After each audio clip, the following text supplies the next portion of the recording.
Please stop. Hello everyone, welcome to the my notes coaching classes online. आज हम start करेंगे bio में next organelles. ठीक है, थोड़ा सा मैं रिकॉल करवा देती हूँ। पीछे हमने क्या पढ़ा था? एंडोप्लाज्मिक रेटिकुलम पढ़ा था। उसमें दो टाइप्स पढ़े थे, smooth endoplasmic reticulum, rough endoplasmic reticulum. फिर हमने नेक्स्ट ऑर्गेनेलिज देखी थी गोल्गी अपैरेटस। उसके बाद हमने देखी थी लाइसोसोम्स, वैक्यूल्स, बस। ठीक है, और अब हम नेक्स्ट स्टार्ट करेंगे माइटोकॉन्ड्रिया को पढ़ेंगे। ठीक है, yes.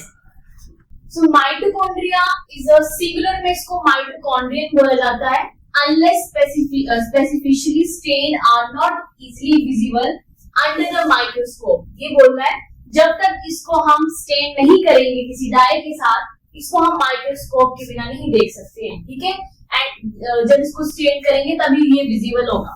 The number of mitochondria per cell is variable depending on the physiological activity of the cell। बोल रहा है कि जो माइटोकॉन्ड्रिया का नंबर है वो हर एक सेल में वेरी करेगा। ठीक है, मतलब अकॉर्डिंग टू सेल में वो उसका साइज अलग हो सकता है, उसकी शेप अलग हो सकती है, ऐसे बोल रहा है वेरी करेगा। ठीक है, in shape and size also the degree of variability is observed, जो मैंने अभी बोला।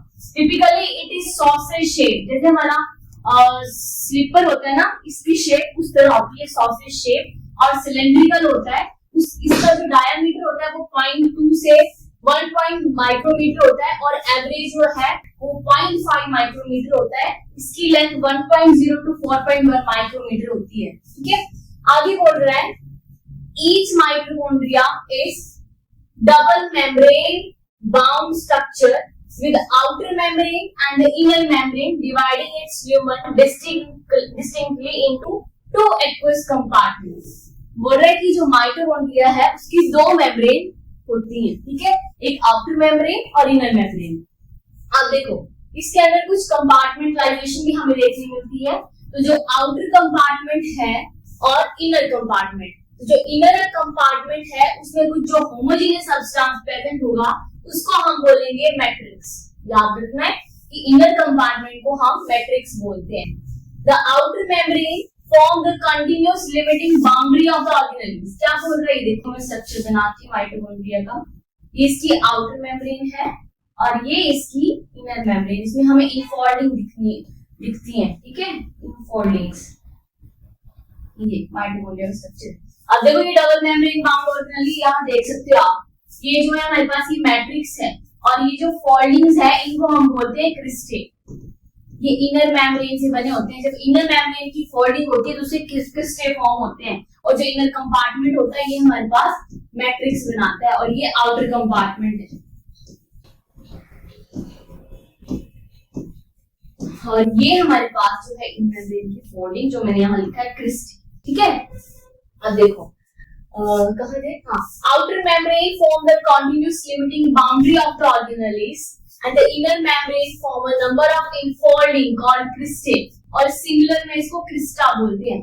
towards the matrix की तरफ होता है ये। ठीक है, cristae increase the surface area। आप देखो इसमें कितनी सारी फोल्डिंग्स है, जब इसको हम खोल के रहेंगे तो कितनी बड़ी हो जाएगी ये ना। तो इसमें ये बोल रहा है कि सरफेस एरिया को भी इंक्रीज करता है ये। और इसमें two membranes have their own specific enzyme associated with mitochondrial function। ये जो दोनों मेम्ब्रेन है, आउटर मेम्ब्रेन, इनर मेम्ब्रेन, इनके पास खुद के क्या है? एंजाइम्स हैं, फंक्शन, अलग अलग फंक्शन ये परफॉर्म करते हैं। जैसे आउटर मेम्ब्रेन है, इनर मेम्ब्रेन है, तो ये अलग फंक्शन बताएगी, इनर आउटर अलग बताएगी। ठीक है, so mitochondria are the site of the aerobic respiration. अब जहां पर वर्ड आता है एरोबिक मींस वो लिविंग है, और उसमें ऑक्सीजन प्रेजेंट होगी। तो they produce cellular energy in the form of ATP, and mitochondria को हम power house of the cell भी बोलते हैं। ठीक है, तो दिस इज नोन एज, देखो, power house of the cell. और मैट्रिक्स में क्या क्या प्रेजेंट है? इसमें सिंगल सर्कुलर डीएनए मॉलिक्यूल होता है, फ्यू राइबोसोम्स प्रेजेंट होते हैं, और उनका अमाउंट 70s होता है। पता है ना आपको 70s राइबोसोम मैंने बताया था, दो सब यूनिट से मिलकर बना है, 30s एंड 50s। ठीक है, ये and the compartments required for the synthesis of proteins. और माइटोकॉन्ड्रिया जो डिवाइड करता है वो फिजन से करता है। ठीक है, तो ये था हमारे पास माइटोकॉन्ड्रिया के बारे में, इसको आपने नोट डाउन कर लेना है। नेक्स्ट है हमारे पास plastids. Yes, plastids are found in plant cells में प्रेजेंट होते हैं एंड यूग्लिनॉइड्स। आपको पता है जो यूग्लिना है वो कनेक्टिव लिंक है between plant and animals. Means अगर लाइट प्रेजेंट होगी तो ये प्लांट्स की तरह काम करेगा और नहीं होगी तो ये एनिमल यानी हेटेरोट्रॉफिज्म शो करेगा। ठीक है, yes. So these are easily observed under the microscope and they are large. ये इनका साइज होता है वो लार्ज होता है। They bear some specific pigments. Pigments क्या होते हैं जो कलर्स ऑब्जर्व करते हैं स्पेसिफिक वेवलेंथ के ऊपर and they imparting specific color to the plants. Based on the type of pigment के आधार पे प्लास्टिड जो है वो कितने टाइप के हैं? Chloroplast, chromoplast and leucoplast. ठीक है, 3 टाइप के हैं। यहाँ क्वेश्चन आ हो सकता है कि पिगमेंट्स के आधार पे प्लास्टिक कितने टाइप के हैं। ठीक है, yes. The first one is chlorophyll, chloroplast. उसमें क्लोरोफिल होता है इसलिए ग्रीन दिखती है हमें लीव्स, और कैरोटीनॉइड्स पिगमेंट्स होते हैं जो किसके लिए रिस्पॉन्सिबल है? लाइट एनर्जी को ट्रैप करने के लिए, और वो फोटोसिंथेसिस के लिए उसके लिए एसेंशियल रोल प्ले करते हैं। दूसरे हमारे पास क्रोमोप्लास्ट। ये फैट सॉल्युबल कैरोटीनॉइड पिगमेंट्स होते हैं। इनमें कैरोटीन होता है, ज़ैनथोफिल होता है और अदर जो दूसरे आगे जैसे एंथोसाइनिन एक्सेट्रा ये सब प्रेजेंट होते हैं। ये क्या करते हैं? They gives the part of the plant yellow, orange and red colour ये प्लांट को देते हैं। And the last one is leucoplast, जो कैसे होते हैं? कलरलेस प्लास्टिक, इनमें कोई कलर नहीं होता है। ठीक है, और ये वेरी करते हैं शेप और साइज, और ये फूड जो भी न्यूट्रिएंट है उसको उसमें स्टोर करके रखते हैं।